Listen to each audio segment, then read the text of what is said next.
저는 북한 국가안전보위부 소장 출신 탈북자입니다. 별 하나를 단 장성급 간부로 15년간 국가 최고 기밀을 다뤘습니다. 보위부 소장이 어떤 위치인지 아십니까? 당 중앙위원회 회의 참석, 최고 지도자의 직접 지시를 받는 자리입니다. 대동강이 보이는 200평 아파트, 벤츠 차량, 해외 출장. 완벽한 특권층 생활이었습니다. 그런 제가 왜 모든 것을 버리고 탈출했을까요? 2013년 12월 당 중앙위원회 긴급 소집. 회의장에 평소 보던 얼굴들이 보이지 않았습니다.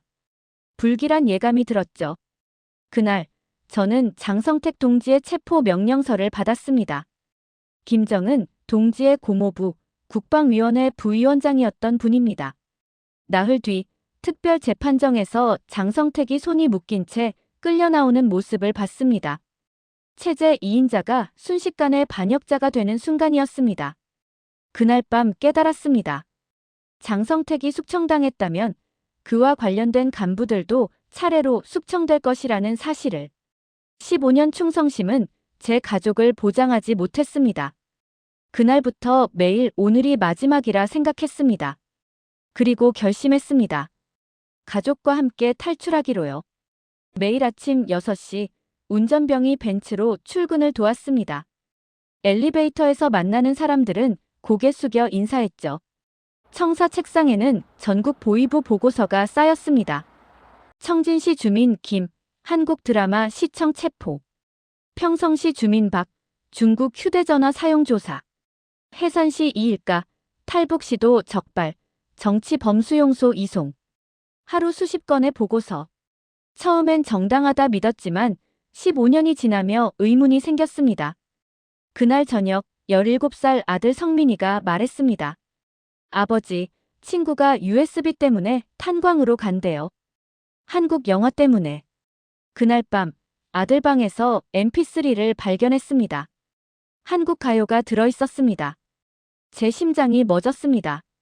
보위부 소장 아들이 남조선 노래를. 발각되면 가족 전체가 끝입니다. 저는 즉시 부쉈습니다. 성민아, 절대 다시 손대지 마라. 우리 모두 죽는다. 하지만 잠을 이룰 수 없었습니다. 제 아들조차 체제를 믿지 않았습니다. 그 주 금요일 15호 정치 범수용소 시찰. 3만 명이 수용된 곳이었습니다. 뼈만 남은 사람들, 어린아이들까지 탄광해서 일했습니다. 할아버지가 반역자라는 이유로 3대가 끌려온 가족들. 올해 사망자 600명입니다. 관리소 소장이 무덤덤하게 보고했습니다. 거울을 봤습니다. 별 하나 단 군복 입은 제 모습이 낯설었습니다. 저는 무엇을 지키는 걸까? 체제인가, 괴물인가? 그날 밤부터 본격적으로 탈북을 계획했습니다. 장성택 숙청 후 평양 분위기가 급변했습니다. 간부들은 서로 의심하고 회의마다 침묵만 길어졌습니다. 2014년 1월 장성택 일당 잔당 색출 회의. 명단이 읽혀졌습니다. 최 부부장, 박 국장, 리 과장. 제가 아는 동료들이었습니다. 특히 리 과장은 2012년 중국 출장 때 함께 일했던 사람입니다. 즉각 체포하십시오. 이틀 뒤 신문실에서 리 과장을 마주했습니다. 이틀간 잠도 못 잔 채 조사받은 상태였습니다. 장성택 종파와 공모했습니다. 시인하십시오. 소장 동무. 그냥 상부 지시대로 일했을 뿐입니다. 2012년 비자금 조성 증거가 있습니다. 소장 동무도 함께 계셨잖습니까? 당 중앙의 정식 결정이었다는 걸. 말문이 막혔습니다. 맞는 말이었습니다. 저도 그 보고서에 서명했습니다. 이제 와서 범죄가 됐다니. 사무실로 돌아와 2012년 파일을 뒤졌습니다. 제 이름 들어간 보고서 수십 건. 누군가 저를 제거하고 싶다면 모두 증거가 될 수 있었습니다. 집에 돌아와 아내에게 조심스럽게 물었습니다. 남쪽으로 가고 싶다는 생각 해본 적 있소? 아내는 한참 망설이다 말했습니다. 성민이가 자유롭게 공부하고 수진이가 눈치 보지 않고 웃을 수 있는 곳. 그런 곳 있다면. 다음 날 아침, 평소 운전병이 아닌 다른 사람이 왔습니다. 최운전병이 배치 전환됐습니다. 불안했습니다. 보위부에서 운전병이 갑자기 바뀐다는 건 좋은 신호가 아닙니다. 부부장이 저를 불렀습니다. 소장 동무, 조심하십시오. 위에서 당신 이름이 오르내립니다. 장성택 관련 조사에서 제 차례가 온 것입니다. 그날 밤 비상금을 꺼냈습니다. 중국 돈 5만 위안, 미국 달러 3,000불. 해외 출장 때마다 모은 돈이었습니다. 이틀에 걸쳐 중요 서류를 빼돌려 USB에 담았습니다. 국제사회 증언용이었습니다. 일주일 뒤 휴가 신청했습니다. 묘향산 가족여행 사흘간 허가 부탁합니다. 그날 밤 가족을 모았습니다. 내일부터 여행 갑니다. 묘향산으로. 하지만 아내는 제 눈을 보며 알았습니다. 우리는 돌아오지 않을 것을. 제복을 벗고 별 하나 달린 견장을 바라봤습니다. 15년 충성, 출세. 무슨 의미였을까? 견장을 쓰레기통에 던졌습니다. 이제 저는 보위부 소장이 아닌 두 아이의 아버지일 뿐입니다. 새벽 5시 마지막으로 평양을 바라봤습니다. 안녕, 평양. 다시는 돌아오지 않겠다. 2014년 2월 15일 새벽 평양역. 표면적으론 묘향산 여행, 실제 목적지는 함경북도 무산. 중국 국경과 가장 가까운 곳입니다. 여보, 정말 이러는 게 맞아요?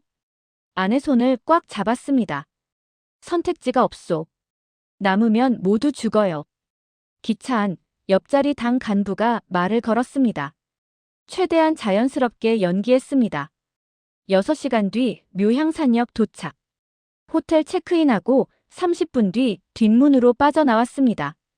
방에서 아이들에게 진실을 말했습니다. 우리 이제 남쪽으로 갈 거다. 수진이가 울기 시작했습니다. 친구들 싫어요. 학교 가고 싶어요.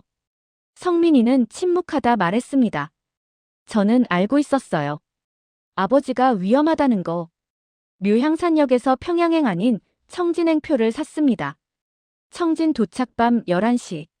터미널 대합실에서 밤을 지새우고 새벽 5시 무산행 버스 탑승. 3시간 산길 끝에 무산 도착. 국경 도시 장마당이 활기찼습니다. 약속 장소 국수집. 10분 뒤 한 남자가 다가왔습니다. 담배 한 갭이 얻을 수 있을까요? 담배는 안 피우지만 성량은 있습니다. 암호 확인. 오늘 밤 8시. 두만강변 폐공장 뒤편. 검은 옷 입고 오세요. 오후 4시 공중전화로 본부에 마지막 연락. 가족이 아파 휴가 하루 연장하겠습니다. 소장 동무 긴급 회의가 있습니다. 내일 아침 돌아가겠습니다. 이제 되돌릴 수 없습니다. 내일 제가 나타나지 않으면 추격조가 옵니다. 오후 7시 30분 검은 옷 입고 폐공장으로. 어둠 속 두만강 물소리. 그 너머가 자유입니다. 브로커가 나타났습니다. 준비됐습니까? 고개를 끄덕였습니다. 출발합니다. 절대 소리 내지 마십시오. 진짜 여정이 시작됐습니다. 밤 8시 폐공장 뒤편 숲속으로. 칠흑 같은 어둠 속에서 앞사람 등만 보고 걸었습니다. 철조망까지 2km. 절대 말하지 마세요. 수진이 손이 얼음장같이 차가웠습니다. 30분 뒤 손신호. 모두 엎드렸습니다. 멀리 손전등 불빛. 국경경비대 순찰조였습니다. 요즘 탈북자 많아졌다더니. 어제도 한 가족 잡혔대. 총 맞아 둘은 즉사. 군인들 대화가 가까이 들렸습니다. 성민이는 숨소리조차 죽였습니다. 10분 뒤 불빛이 멀어졌습니다. 철조망입니다. 제가 끊어둔 곳으로. 3m 높이 철조망. 브로커가 밑부분을 들어 올렸습니다. 한 명씩 빠르게.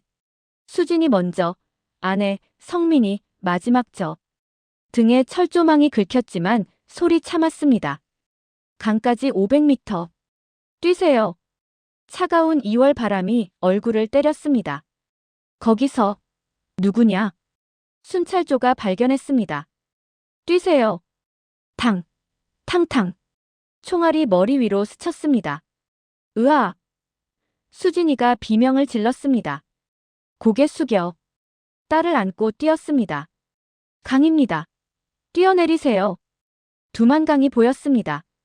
2월이라 얼어 있었습니다. 3m 강둑에서 뛰어내렸습니다. 수진이를 먼저 던지고 아내 성민이 마지막 저 얼음 위로 빨리. 얼음이 삐걱거렸습니다. 콰직. 갑자기 얼음이 갈라졌습니다. 으악. 아내가 얼음 틈으로 빠졌습니다. 여보. 엎드려 손을 뻗었습니다. 내 손 잡아. 있는 힘을 다해 당겼습니다. 성민이도 도왔습니다. 아내를 끌어올렸습니다. 온몸이 젖고 떨고 있었습니다. 괜찮아요. 빨리. 뒤에서 총소리 계속. 하지만 강 중간을 지났습니다. 국경선을 넘었습니다. 저기가 중국입니다. 마침내 반대편 도착. 중국 땅이었습니다. 우리는 살아 있었습니다. 축하합니다. 하지만 아직 안전하지 않아요. 공안이 잡으면 북으로 보내집니다. 강둑 위 벤이 기다렸습니다. 연길까지 4시간. 차에 오르며 두만강 너머를 바라봤습니다. 손전등이 여전히 우리를 찾았습니다. 안녕, 조선민주주의인민공화국. 새벽 4시, 연길 조선족집 도착. 이틀 쉬세요. 다음 브로커가 한국까지 안내합니다. 문이 닫히자 긴장이 풀려 주저앉았습니다.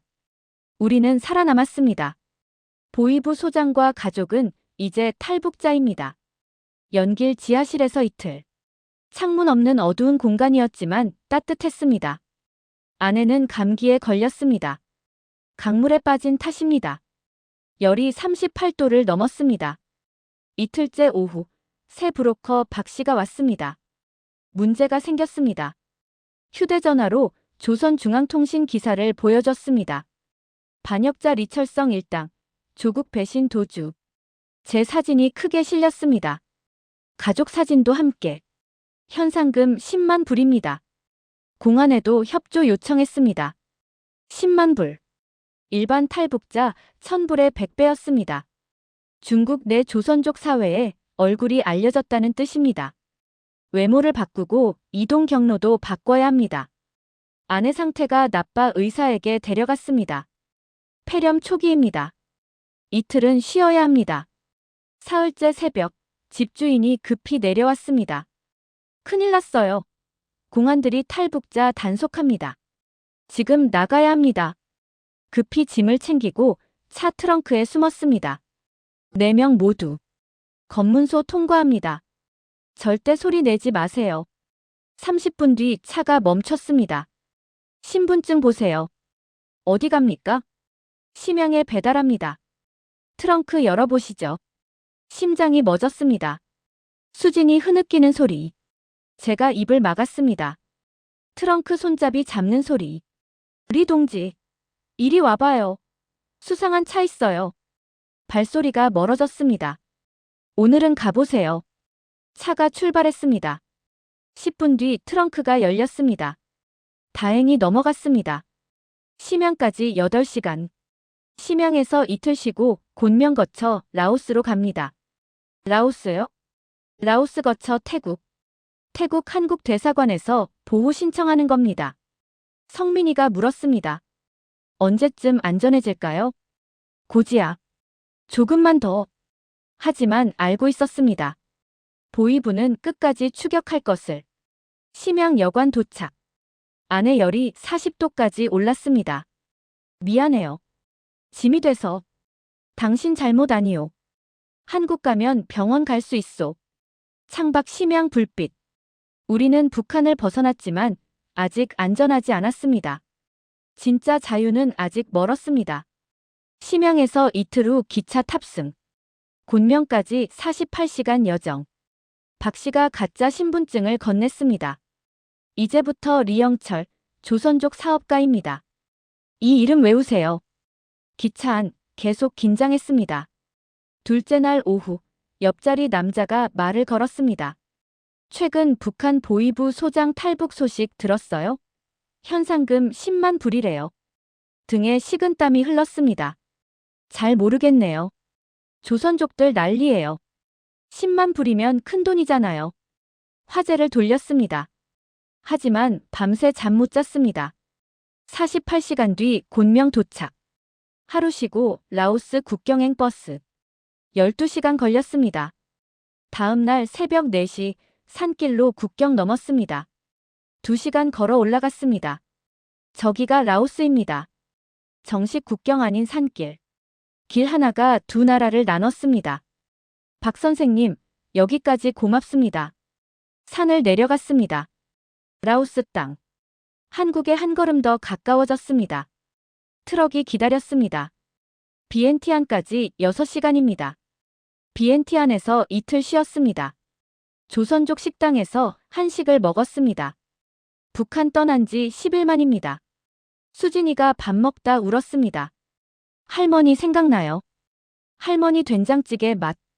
우리는 평양 어머니께 작별도 못했습니다. 아내가 딸을 안았습니다.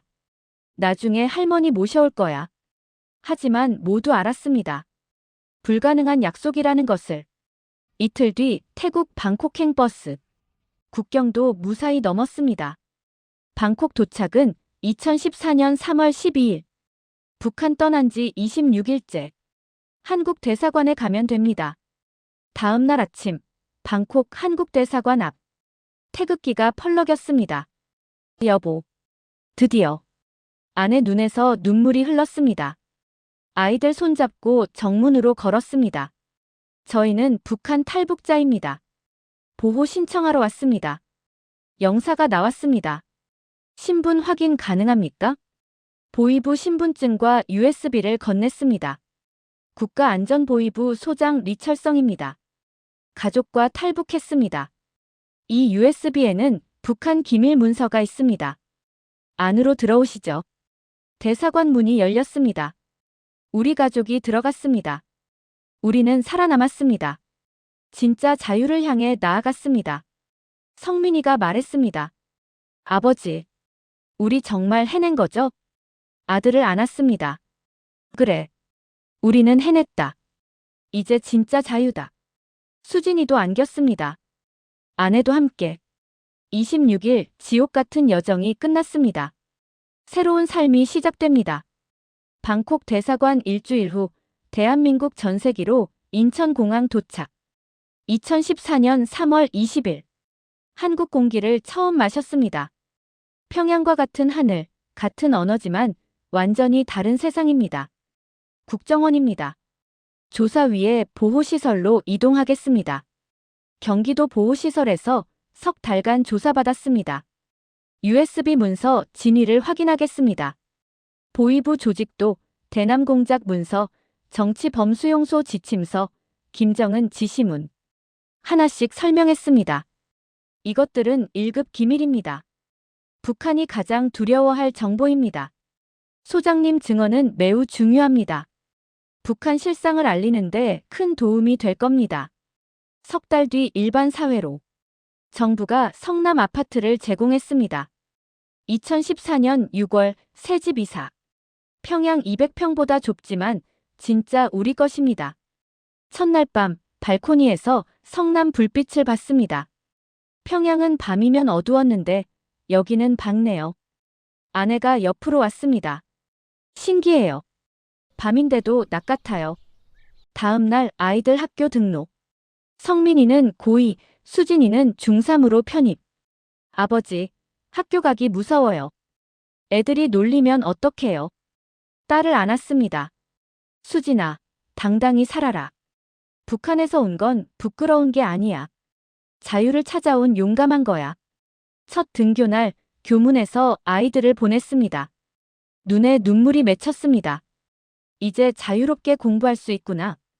통일부 산하기관에서 북한 자문일 시작. 급여는 적었지만 괜찮았습니다. 아내는 마트 파트타임 시작. 예전 만수대 무용수가 이제 계산대에. 어느 날 아내가 어두운 얼굴로 돌아왔습니다. 손님이 빨갱이가 뭐 하냐고 하더라고요. 가슴이 아팠습니다. 자유를 찾았지만 또 다른 편견과 마주했습니다. 하지만 포기할 수 없었습니다.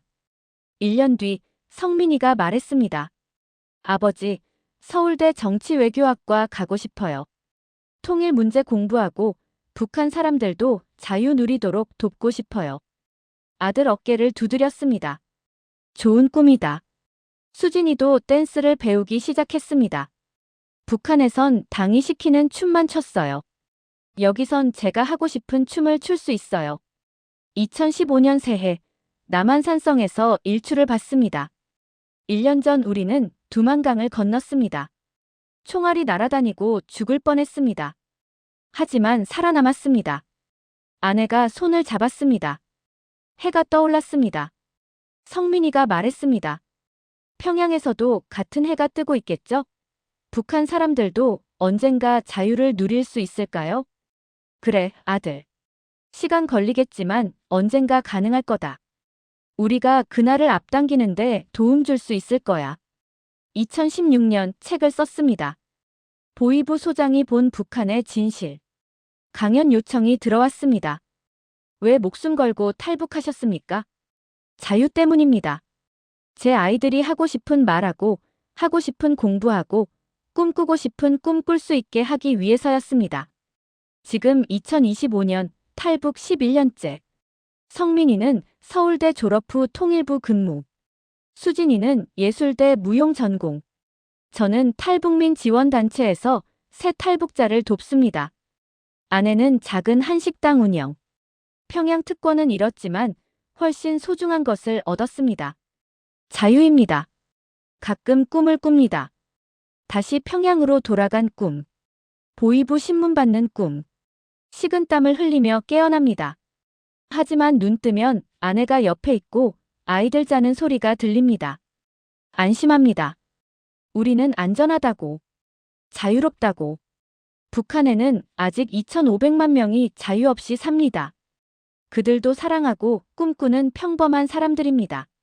제가 보위부 소장으로 저지른 일들을 생각하면 가슴이 아픕니다. 제가 체포하고 조사했던 사람들. 죄책감은 평생 따라다닐 것입니다. 하지만 이제 속죄하는 삶을 살고자 합니다. 북한 진실을 알리고 탈북민을 돕고 통일의 날을 위해 보탬이 되고자 합니다. 자유는 공짜가 아닙니다. 우리 가족은 모든 것을 잃고 죽음의 문턱을 넘어야 자유를 얻었습니다. 하지만 후회하지 않습니다. 왜냐하면 이곳에서 우리는 진짜 인간으로 살 수 있기 때문입니다. 이것이 보위부 소장 출신 탈북자 리철성 가족의 이야기입니다. 감사합니다. 여러분 이 영상이 도움이 되셨다면 구독과 좋아요 부탁드립니다. 탈북자들의 진실한 증언을 더 많은 분들께 전할 수 있도록 알림 설정도 꼭 눌러주세요.